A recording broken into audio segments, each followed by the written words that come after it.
तो जैसा कि लास्ट एपिसोड में हमने देखा था कि डीमन बैनिशिंग सेरेमनी में एब्सोल्यूट डार्कनेस के लोग प्राइम स्टार में तबाही मचा देते हैं। उन्होंने फिंगजी की मदद से थंडर रॉक नाम के डीमन किंग को आजाद कर दिया, जो कि समंदर में मौजूद बैरियर को ब्रेक कर देता है। इससे स्टार पैलेस का काम काफी ज्यादा बढ़ गया था। वहीं पर हानली ने आउटर सी में जाकर कई सारे डीमंस का खात्मा करते हुए उनकी कोर को हासिल किया, जिसके बाद वो कोर फॉर्म करने के लिए हेवनली स्टार सिटी में एक घर रेंट पर लेता है। यहाँ से हानली की कोर फॉर्मेशन की जर्नी शुरू हो गई थी। वहीं दूसरी तरफ स्टार पैलेस का जिन कोई एब्सोल्यूट डार्कनेस आइलैंड पर यहाँ के पैट्रियार्क से मिलने पहुंच जाता है।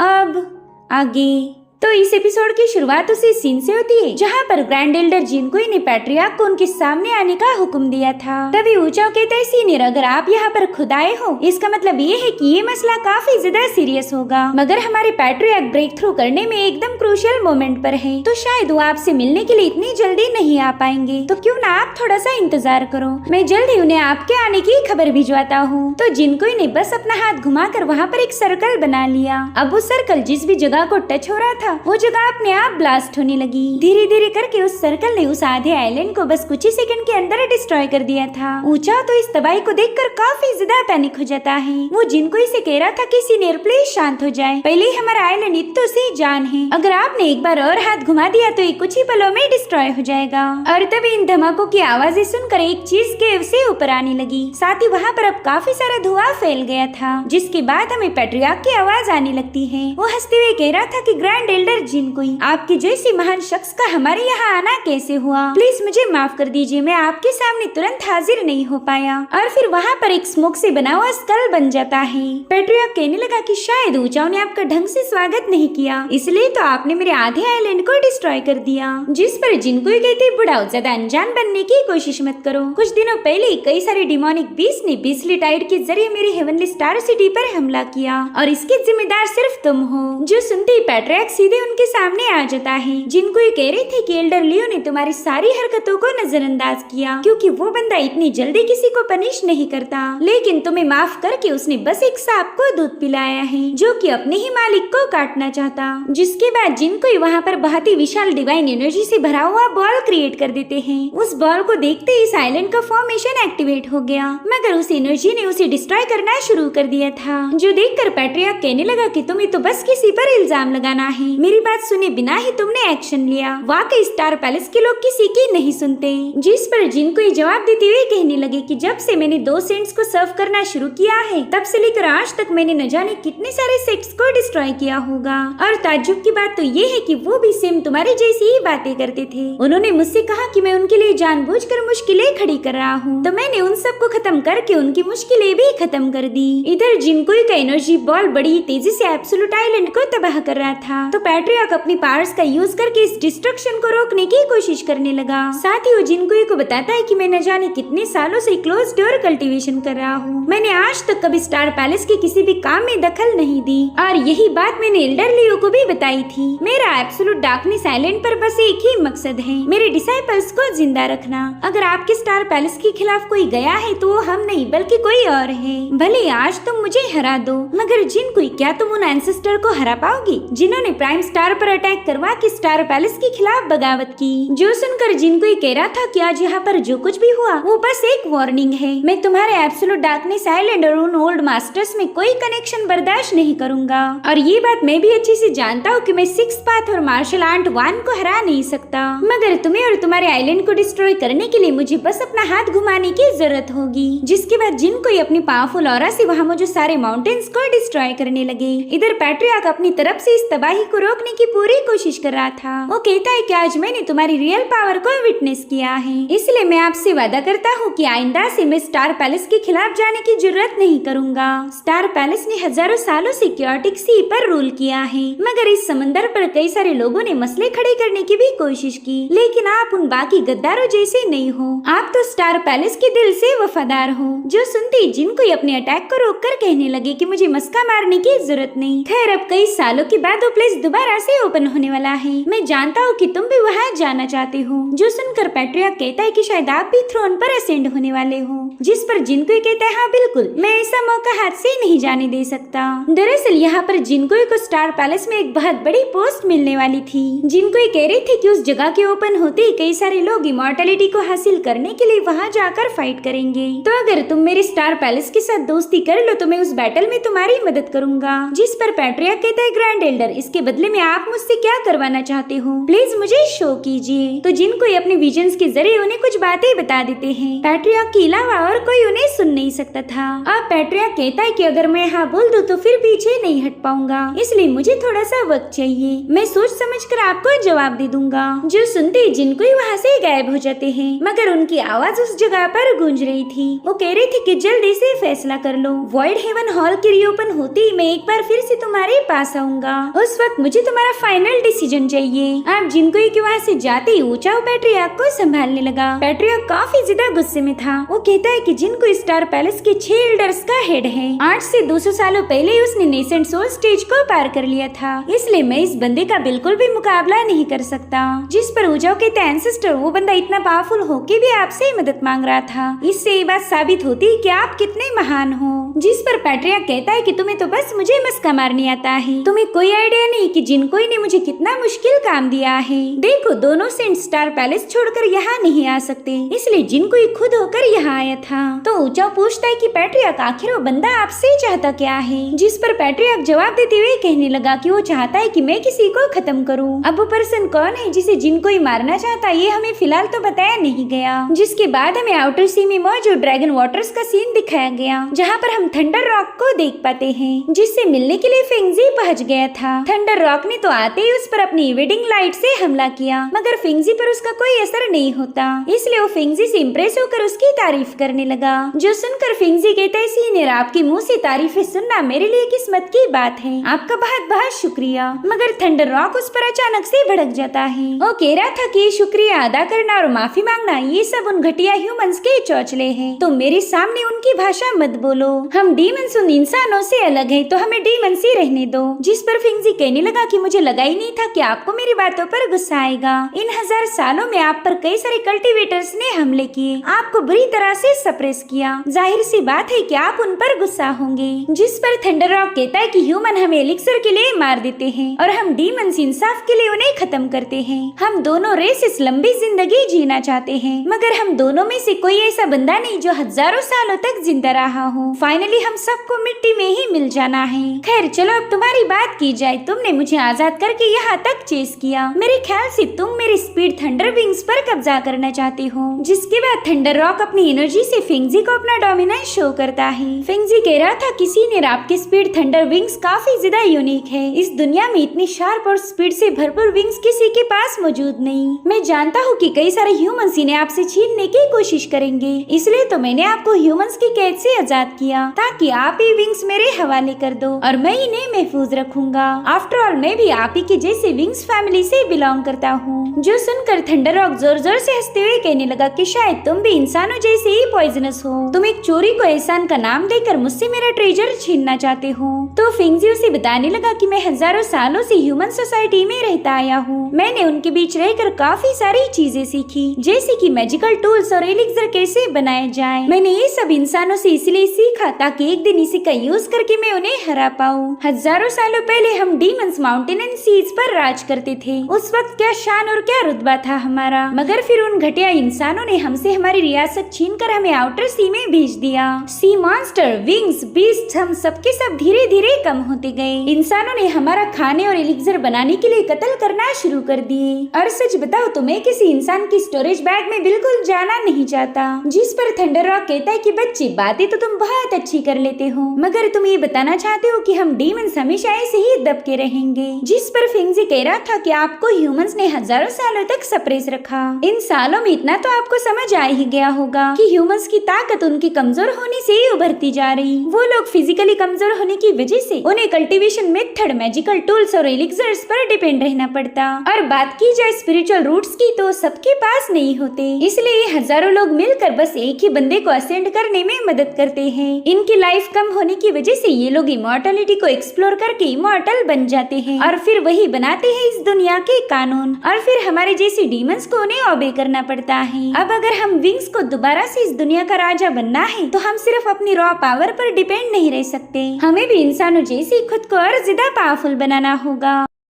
उसकी बातों से थंडर रॉक हैरान हो गया। वो कहते हैं, बच्चे तुम्हारी सोच तो बेहतरीन है, मगर इस जर्नी में तुम अकेले रहोगे क्योंकि हजारों सालों से डीमंस का कोई राजा नहीं है। जिस पर फिंगजी कहने लगा कि यही तो मैं चाहता हूँ, मुझे बनना है डीमंस का राजा। इसलिए थंडर रॉक उसे अपने विंग्स देने के लिए तैयार हो गया, मगर उसकी एक शर्त थी, फिंगजी को ये विंग्स डीमंस के रूल्स के हिसाब से हासिल करने होंगे, यानी कि बैटल में जीतकर। थंडर रॉक कह रहा था कि जब पुराना राजा मरता है तभी नए राजा का जन्म होता, इसलिए डीमंस का नया साम्राज्य मेरे डेड बॉडी पर ही एस्टेब्लिश होगा और उसके राजा बनोगे तुम। मैं तुम्हें दुआ भी दूंगा और बद्दुआ भी। जिसके बाद वो जोर जोर से हंसने लगा। फिंगजी कह रहा था कि मैं आपकी काफी ज्यादा रिस्पेक्ट करता हूँ और इसलिए मुझे आपका चैलेंज मंजूर है। जिसके बाद थंडर रॉक हवा में फ्लाई करते हुए अपनी इवेडिंग लाइटनिंग को समन करके फिंगजी पर अटैक कर देता है, मगर फिंगजी ने स्माइल करते हुए उस अटैक को डॉज कर दिया। अब वो भी अपनी पावर्स को समन करते हुए थंडर रॉक पर हमला करने चला गया। जिसके बाद ये सीन यही पर कट हो कि हमें सीधे 20 साल बाद की कहानी दिखाई गई। हम यहाँ पर एक बंदे को देख पाते जो कि माउंटेन्स में हर्ब्स कलेक्ट करने आया था। वहाँ पर उसे कुछ एनर्जी के ट्रेसेस नजर आए। वो सारी एनर्जी हानली की बॉडी से रिलीज हो रही थी। जिसके बाद हमें हानली की माइंड स्पेस का सीन दिखाया गया। उस डार्क स्पेस में हमें गोल्डन लाइट को बाहर आते हुए देख पाते हैं, जो कि हुबहू एक हाफ सर्कल जैसी थी। हानली कह रहा था कि सन और मून चेंज होते हैं, केओस भी मिक्स होता है और फिर हमें अपने सवालों के जवाब मिल जाते हैं। और फिर उसकी बॉडी से बहुत ही स्ट्रॉन्ग ऑरा रिलीज होने लगी, जिसने सभी मॉर्टल्स का ध्यान खींच लिया था। साथ ही वहीं पर हम 2 डिसाइपल्स को देख पाते हैं, जो कि उस माउंटेन्स के पास आकर रुक गए थे। वो कहने लगे कि शायद कोई बंदा अपनी कोर को फॉर्म कर रहा होगा, मगर तभी उन्हें उस ऑरा में कुछ बदलाव नजर आए, क्योंकि हानली ने यहाँ पर 3 रेवोल्यूशन एक्ट का यूज किया था। इस आर्ट के बगैर वो कभी कोर फॉर्म नहीं कर सकता था, क्योंकि उसके पास फॉल्स रूट है। इन 3 एक्ट में से 2 एक्ट को तो हानली ने यूज किया था, मगर तीसरे एक्ट से पहले वो रोशनी गायब हो गई, जो देख इन 2 कल्टीवेटर्स के साथ साथ मॉर्टल्स को भी बुरा लग रहा था, क्योंकि उन्हें लगता है कि ये बंदा कोर फॉर्मेशन में फेल हो चुका है।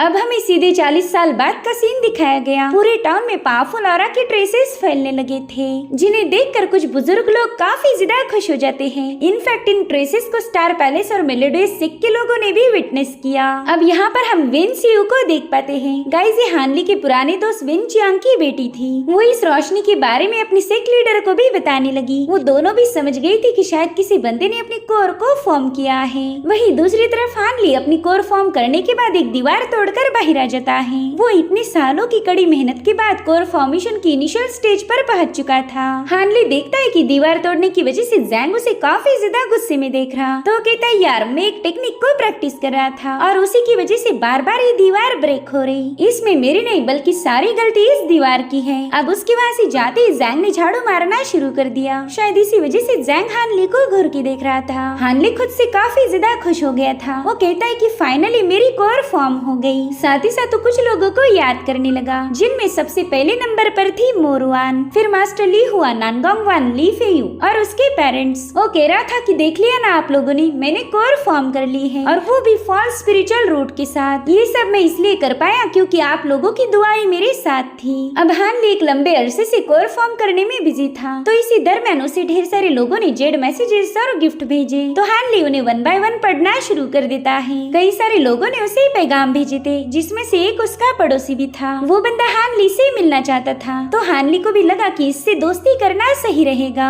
अब इनमें से कुछ पैगाम तो काफी ज्यादा बेकार थे। कोई हानली की केव कम रेट में खरीदना चाहता था, तो कोई हानली के पास खूबसूरत लड़कियां भेजना चाहता था, ताकि वो उनके साथ थोड़ा सा टाइम स्पेंड करके खुद की थकावट को दूर कर पाए। अब हानली को जिनके भी पैगाम अच्छे लगे थे, उन सबको तोहफे भेजने का काम हानली ने जैंग को दिया था। अब हानली का बस एक जेड टोकन पढ़ना ही बाकी था, और ये जेड आया था विन सीयू से। वो कहते कि सीनियर, मैंने आपके लिए हर रोज प्रे किया कि आप कामयाब हो जाओ। साथ ही आपने दिए हुए मटेरियल का यूज करके मैं फाउंडेशन एस्टेब्लिशमेंट स्टेज पर पहुंच चुकी हूँ। इनफैक्ट अब तो मैंने एक सेक्ट भी ज्वाइन किया है। हानली भी सीयू की कामयाबी से काफी ज्यादा खुश था, मगर अब उसके साथ कोई कनेक्शन रखना नहीं चाहता चाहता था, इसलिए हानली ने उसका टोकन डिस्ट्रॉय कर दिया। जिसके बाद हानली अपनी केव को विजिट करता है, जहाँ पर उसने गोल्ड बीटल्स को कंट्रोल करने की कोशिश की और वो गोल्ड बीटल्स भी हानली को इतनी सालों के बाद देखकर खुश हो गए। वहीं पर हानली से मिलने के लिए मकड़ी के बच्चे भी पहुँच गए थे। वो दोनों भी अब चौथी रैंकिंग के डिमोनिक बीस्ट बन चुके हैं, तो हानली भी उनका ढेर सारा लाड करता है। साथ ही उसने इन दोनों को नाम भी दिए थे, एक का नाम था बाई और दूसरे का नाम था यू।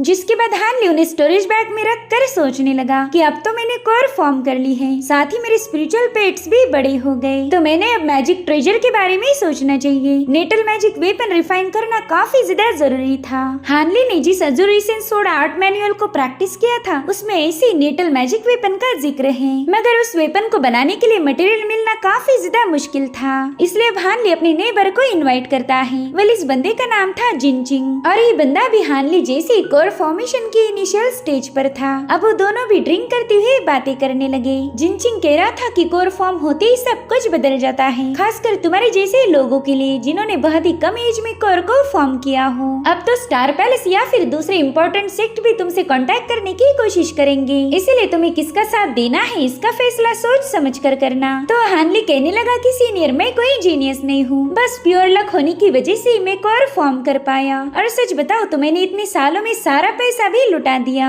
अगर आपके पास कोई फॉर्चून बनाने का मौका आए तो मुझे भी जरूर से अपने साथ ले जाना। दरअसल मुझे फॉर्मेशन का थोड़ा बहुत नॉलेज है, तो शायद मैं आपके काम आ पाऊंगा। ये सुनकर तो जिनचिंग काफी ज्यादा इम्प्रेस हो जाता है। वो कह रहा था, भाई मैं जरूर से तुम्हारे लिए अपने दोस्तों से बात करूंगा और फिर हम जल्दी किसी मिशन पर एक साथ जाएंगे। जो सुनते ही हानली उसका शुक्रिया अदा करने लगा। साथ ही वो जिनचिंग को बताता है कि मैं कई सालों से क्लोज डोर ट्रेनिंग कर रहा था। ट्रेनिंग से पहले डीमंस ने इनर सी पर हमले किए थे, तो अब यहाँ का माहौल कैसा है, वैसा ही है या फिर यहाँ पर पीस है? जिस पर जिनचिंग थोड़ा सा परेशान होकर जवाब देने लगा। वो कहता है कि यहाँ बस शांति है। मेरे मार्शल अंकल जिनको जब से स्टार पैलेस के इंचार्ज बने हैं, तब से हमेशा कुछ न कुछ होता रहता। पहला तो उन्होंने एब्सोल्यूट डार्कनेस के पैट्रियार्क को सप्रेस किया, फिर उन्होंने माइरियड धर्मा सेक्ट के साथ अलायंस बना ली, जिससे तो डिमोनिक सेक्ट में अफरा तफरी मच गई थी। लेकिन जिनको ने उनके साथ साथ सिक्स पाथ के सेंट्स को भी सप्रेस कर दिया, जिससे तो उनका बहुत ही जबरदस्त इंप्रेशन बन चुका है। उनकी निगरानी में प्राइम स्टार आइलैंड पर मौजूद सी डिफेंस फॉर्मेशन को भी रिपेयर किया गया, जिससे अब इनर सी में कोई घोंसले टाइट्स नहीं आती।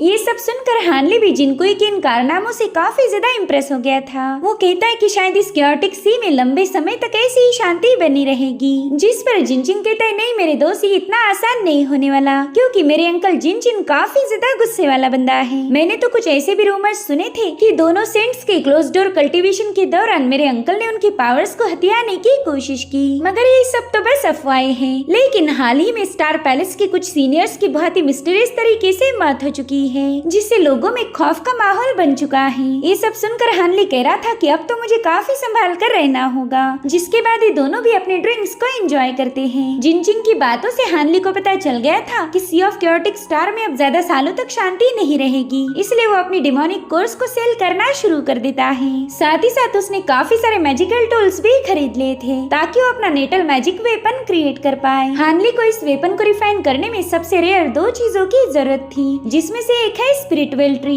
और दूसरी थी गोल्डन लाइटनिंग बैम्बू, जिससे ग्रीन बैम्बू बी क्लाउड एक्ट के टोटल 12 सोड का एक सेट बनता है। मगर ये मटेरियल स्टार सिटी में किसी भी शॉप पर मौजूद नहीं था। हानली सोचता है कि बस कहीं से मुझे गोल्डन बैम्बू मिल जाए, फिर मैं उसके कई सारे सोड सेट बनाकर एक पावरफुल नेटल मैजिक वेपन क्रिएट कर पाऊंगा। अब हानली मार्केट से गुजर ही रहा था कि तभी उसकी मुलाकात हुई सीयू से। वो हानली से कह रही थी कि आप ही की वजह से मैं फाउंडेशन एस्टेब्लिशमेंट पर पहुंच पाई। वो हानली के इस फेवर के लिए काफी ज्यादा ग्रेटफुल थी। हानली को भी अब उनकी पुरानी मेमोरीज याद आने लगी, मगर फिर भी वो सीयू से कह रहा था कि अब हमने अपनी अपनी लाइफ पर फोकस करना चाहिए। मैं तुम्हें कुछ एलिक्सर भी दे दूंगा ताकि तुम अपने कल्टीवेशन को और स्ट्रॉन्ग बना पाओ, मगर सीयू ने इसके लिए मना कर दिया। वो कहते हैं कि मेरी सीनियर को इस मार्केट में एक मिस्टीरियस पर्सन के बारे में पता चला। वो बंदा डिमोनिक बीस्ट के मटेरियल्स को अलग अलग जगह पर सेल कर रहा है, तो उन्होंने मुझे यहाँ पर उसी बंदे की तलाश करने भेजा था और अब मुझे पता चल गया कि वो बंदा तो आप हो।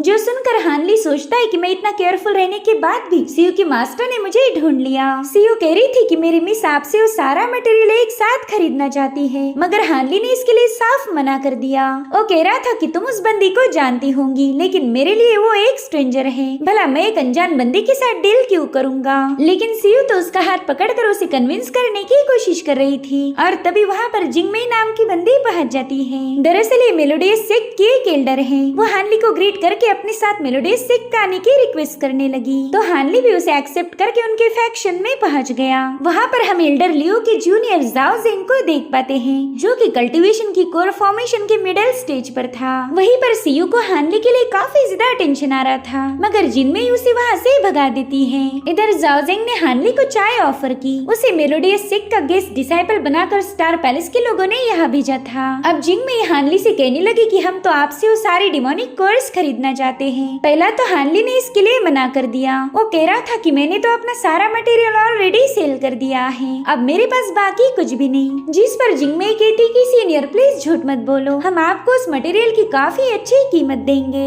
यहाँ पर हानली जाओ जेंग और जिंगमेई को देखकर इतना तो समझ गया था कि दोनों लोग अलग अलग सोच रखते हैं। साथ ही हानली को शक था कि शायद यही बंदी जीलिंग है जिससे वो प्राइम स्टार आइलैंड पर मिला था। तो हानली फाइनली उनके साथ डील करने के लिए राजी हो गया। अब वो वापिस जाते हुए देखता है कि ये लोग काफी ज्यादा मिस्टीरियस है। उन्होंने साउंड सीलिंग स्पेल का यूज करके उस पूरी जगह को कवर किया था। इधर हानली के जाने के बाद जिंगमेई कह रही थी कि ये बंदा एक बेहतरीन फाइटर होगा, हम उससे मटेरियल खरीद के इसे अपने साथ शामिल कर सकते हैं। जिस पर जाओ कहने लगा कि इस बंदे के बारे में मैंने थोड़ी बहुत इन्फॉर्मेशन हासिल की है। इसने हाल ही में कोर को फॉर्म किया और फिलहाल वो अपना नेटल मैजिकल वेपन बनाने की फिराक में है, लेकिन एक फ्री कल्टीवेटर के पास कोई वेपन नहीं होगा ऐसा तो हो नहीं सकता। ये बंदा एक किलिंग गॉड है, तो तुम अपनी अदाओं से उसे उल्लू नहीं बना सकती। साथ ही वो जिंगमेई पर काफी ज्यादा गुस्सा हो गया था, क्योंकि उसने हानली को मामूली सा कल्टीवेटर समझने की गलती कर दी। उसने फिर जिंगमेई को साफ साफ बता दिया कि जब भी हानली वहाँ आएगा सिर्फ वही उसके साथ डील करेगा।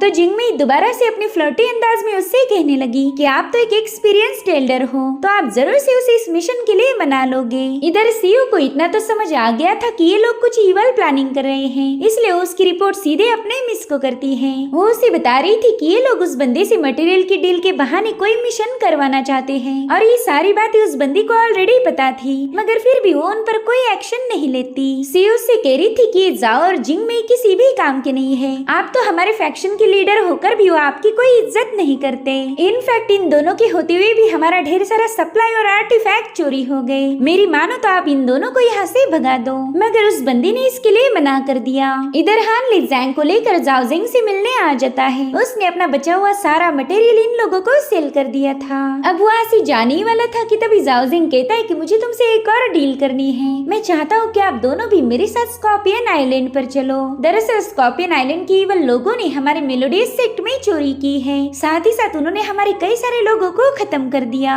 दरअसल उनके पास टोटल 3 कोर फॉर्मेशन स्टेज के कल्टीवेटर्स हैं। उस वक्त तो मैं और मेरा दोस्त एल्डरफू उन्हें हराने में फेल हो गए, मगर हमें हमारा मटेरियल वापस चाहिए। जिस पर हानली कहने लगा कि 3 कोर स्टेज के लोगों ने आपका मटेरियल चुराया, लेकिन मुझे शक है कि उनके पीछे कोई नेसेंट सोल स्टेज वाला बंदा होगा, तो इस खतरनाक मिशन में भला मैं आपका साथ क्यों दूं? हम तो आपको जानते भी नहीं हैं। जिस पर जाओ जेंग कहने लगा कि इस मिशन के लिए मैंने अपने 2 दोस्तों को बुलाया है, तो हमारे पास टोटल 6 कोर स्टेज वाले बंदे होंगे, इसलिए ये मिशन इतना भी खतरनाक नहीं। साथ ही मैंने सुना था कि तुम हेवनली लाइटनिंग बैम्बू की तलाश कर रहे हो, और हमारे उस मटेरियल में वो बैम्बू भी शामिल था। जिस पर जैंग कहता है कि ये हब 3 डिवाइन वुड्स में से एक है। तो जाओ जेंग कह रहा था हाँ ये बात मैं जानता हूँ, और ये हब आपको कैओटिक सी में कहीं नहीं मिलेगा। तभी हानली जिंगमेई से पूछने लगा कि क्या ये हब आगे ग्रो कर पाएगा, जिस पर वो जवाब देते हुए बताने लगी कि हमने उसे रिफाइन नहीं किया था, इसलिए उस बैम्बू की ग्रो होने के चांसेस है, मगर यूजुअली इसकी ग्रोथ काफी ज्यादा स्लो होती है।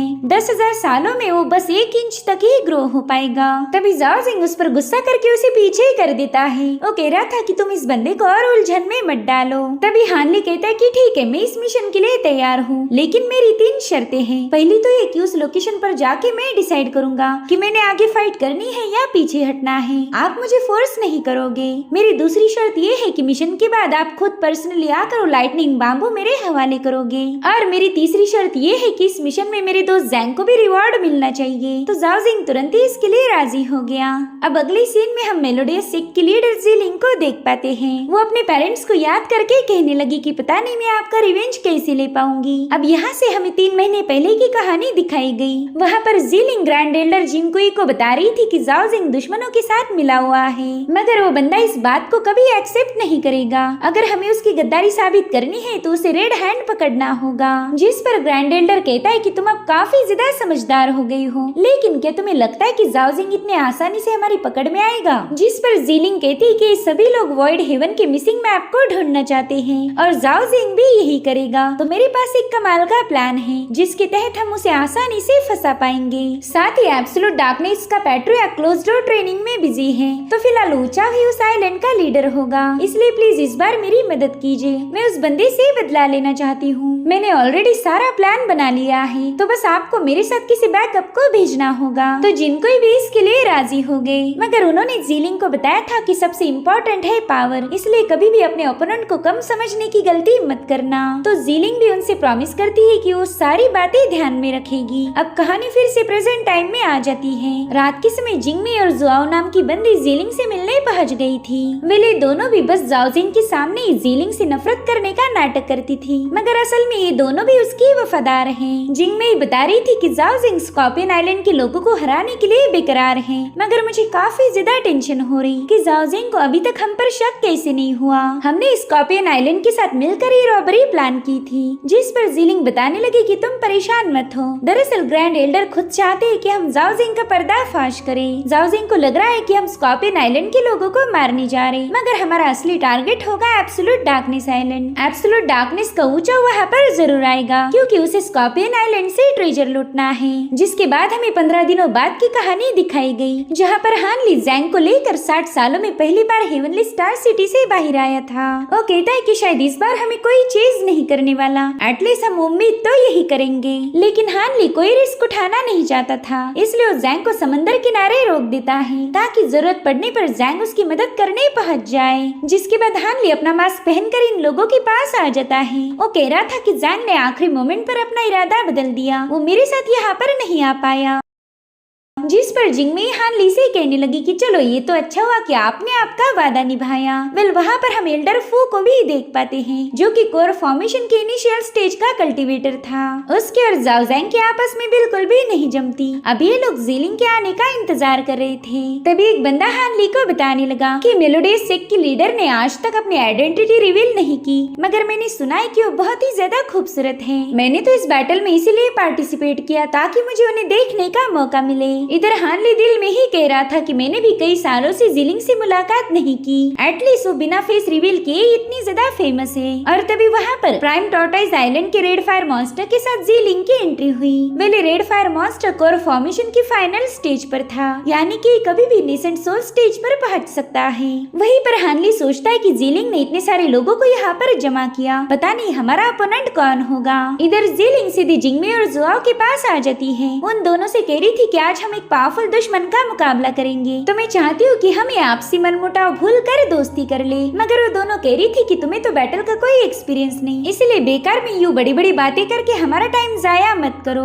और फिर वो दोनों आपस में ही झगड़े करने लगी, जो देखकर जाओ जिंग को काफी ज्यादा मजे आ रहे थे। वो तो चाहता है कि सभी लोग जीलिंग के खिलाफ हो जाए, लेकिन हान ली समझ गया था कि ये तीनों आपस में जितनी दुश्मनी दिखा रही है ये उतनी ही ज्यादा क्लोज है। अब जीलिंग उसकी मदद के लिए आए सभी लोगों का शुक्रिया अदा करते हुए कहने लगी कि हमें बस जस्टिस के लिए फाइट करनी है। अगर सिचुएशन आउट ऑफ कंट्रोल हो जाए तो मैं चाहती हूँ कि आप अपनी जान बचाकर बैटल से पीछे हट जाओ। जिसके बाद ये सभी लोग बड़ी ही तेजी से स्कॉर्पियन आइलैंड की तरफ रवाना हो गए। थोड़ी देर में लोग उस लोकेशन पर पहुंच जाते हैं। हान ली तो इस आइलैंड को देखकर ही काफी ज्यादा हैरान हो गया। यहाँ पर बिच्छू की डंग जैसी बहुत बड़ी क्लिफ बनी हुई थी। इधर जाओ जिंग ने गोल्डन बी को रिलीज करके वहाँ लगे फॉर्मेशन को चेक किया। उस बी के टच होते ही वो फॉर्मेशन एक्टिवेट होकर उसे जला देता है, मगर हान ली तो उसे देखते ही समझ गया था कि ये फॉर्मेशन एकदम ही सिंपल है। वहीं पर जाओ जिंग और फू ने मिलकर उस फॉर्मेशन पर फायर अटैक की, जिससे वो तुरंत ही डिस्ट्रॉय हो जाता है। उस ब्लास्ट की वजह से स्कॉर्पियन आइलैंड के कल्टीवेटर तुरंत ही इनके सामने आ गए। जाओ जिंग उनसे कह रहा था कि आज मैं अपने डिसाइपल की मौत का बदला लूंगा। जिसके बाद जाओ जिंग और उसके साथी मिलकर दुश्मनों पर अटैक करने के लिए रवाना हो गए, मगर जीलिंग अपने दोस्तों के साथ सिर्फ खामोशी से तमाशा देखती है। इधर जाओ जिंग अपनी टीम के साथ मिलकर दुश्मनों पर मुसलसल मुसलसल हमले कर रहा था, तो उन्होंने भी जवाबी हमले करना शुरू कर दिए, जिससे तो पूरे स्कॉर्पियन आइलैंड पर तबाही मच गई थी। इन दोनों टीम्स के कई सारे कल्टीवेटर्स घायल हो गए। उतने में ही स्कॉर्पियन के एक बंदे ने इवल पावर्स को एक्टिवेट करते हुए एक डिमोनिक हैंड को समन कर लिया। वो डिमोनिक हैंड बड़ी तेजी से जाओ के बंदों को कुचल रहा था, जिसमें कई सारे कल्टीवेटर्स का सफाया हो गया। हानली तो इस डिमोनिक हैंड और उससे रिलीज होने वाली ऑरा को देखते ही समझ गया कि ये तो एनिग्मेटिक डार्क डिमोनिक ऑरा है। ऐसे आर्ट का यूज तो बस एब्सोल्यूट डार्कनेस के लोग ही कर सकते हैं। कहीं स्कॉर्पियन आइलैंड का उनसे कोई कनेक्शन तो नहीं। मीनवाइल जाओ ने अपने मैजिकल ट्रेजर का यूज करते हुए इस डिमोनिक हैंड को तुरंत ही डिस्ट्रॉय कर दिया। वहीं पर हानली भी इस बैटल में शामिल हो जाता है। वो डिमोनिक कल्टीवेटर्स के अटैक को डिस्ट्रॉय करते हुए एक जगह पर पहुंच गया था, मगर उसे चारों ओर से उन लोगों ने घेर लिया। तो हानली ने भी अपनी ब्लैक ड्रैगन सोर्ड को समन कर लिया। लेकिन तभी वो लोग हानली को केयरफुली देखने के बाद कहने लगे कि ये बंदा तो हमारी लिस्ट में शामिल नहीं है, तो इसे मारने की भी कोई जरूरत नहीं। और फिर वो सभी लोग वहाँ से रवाना हो गए। इधर हानली को समझ नहीं आ रहा था कि ये लोग दुश्मन होकर भी उस पे अटैक क्यों नहीं कर रहे। वहीं पर सीनियर रेड फायर भी एक्शन में आ जाता है। उसने इन लोगों पर फायर अटैक करना शुरू कर दिए थे, मगर वो लोग तो आसानी से उनके अटैक को डॉज करने लगे। साथ ही हानली देखता है कि जीलिंग की दोस्त और रेड फायर दुश्मनों पर अपनी पूरी ताकत का यूज नहीं कर रहे, मानो उन्हें किसी के यहाँ आने का इंतजार हो। वहीं दूसरी तरफ फू और जाओजिंग को स्कॉर्पियन के कल्टीवेटर्स ने चारों ओर से घेर लिया था, तो वो अपने ट्रेजर का यूज करते हुए वहाँ से भाग निकलता है। उसने अपनी एनर्जी रिंग से ब्लेड बनाकर उन सभी को उसमें लपेट लिया था, जिससे वो लोग बुरी तरह से तड़पने लगे और फाइनली उसने उन सभी को खत्म कर दिया। वहीं दूसरी तरफ जीलिंग अपनी दोस्तों के साथ एक कैरी में महफूज थी। उसने तो इस बैटल में अपनी जरा भी पावर्स यूज नहीं की, भले ही वहाँ पर हमले हो रहे थे, मगर वो डिफेंड करने के अलावा दुश्मनों पर कोई एक्शन नहीं लेती, जो देखकर तो जाओजिंग उस पर काफी ज्यादा भड़क गया। वो कह रहा था कि तुम यहाँ पर बस तमाशा देखने तो नहीं आई होगी, इसलिए जल्दी से अपनी पावर्स का यूज करो। तो जीलिंग भी फायर अटैक से उन पर एक कमजोर हमला कर देती है, जिसमें वो लोग सिर्फ थोड़े पीछे हट गए थे। साथ ही जीलिंग ने अपनी जूनियर डिसाइपल्स को भी वापस सेक्ट में जाने का हुक्म दिया और अब वहाँ पर बहुत ही स्ट्रॉन्ग एनर्जी से अटैक होने लगे, जिसमें कई सारे डिसाइपल्स मारे जाते हैं। दरअसल यहाँ पर स्कॉर्पियन आइलैंड के लीडर सन की एंट्री हुई थी, जो कि कोर फॉर्मेशन के आखिरी स्टेज पर है, और ये स्कॉर्पियन आइलैंड के हिडन फ्रेंड से कभी लीडर था। वो जाओजिंग से कहने लगा कि शायद पिछली बार के बैटल में तुम्हें जिंदा छोड़कर मैंने गलती कर दी। एल्डर सन को देखकर तो जाओजिंग के खून में ही आग लग गई। वो अपने साथियों को बता रहा था कि यही वो चोर है जिसने हमारे डिसाइपल्स को मार के उनका सारा ट्रेजर लूट लिया। इसीलिए मैं आप सभी से रिक्वेस्ट करता हूँ कि इस बंदे के खिलाफ फाइट में मेरा साथ देकर इसे खत्म करने में मेरी मदद करो। जिस पर सीनियर रेड फायर कहता है कि जाओजिंग पहला तुम ही इस पर अटैक करो, अगर तुमसे ये संभाला नहीं गया तो मैं भी तुम्हारा साथ देने आ जाऊंगा। जिसके बाद ये दोनों टीम्स आपस में भिड़ गई और इसी के साथ एपिसोड यहीं पर एंड हो जाता है। Thank you so much for watching. Bye bye, take care.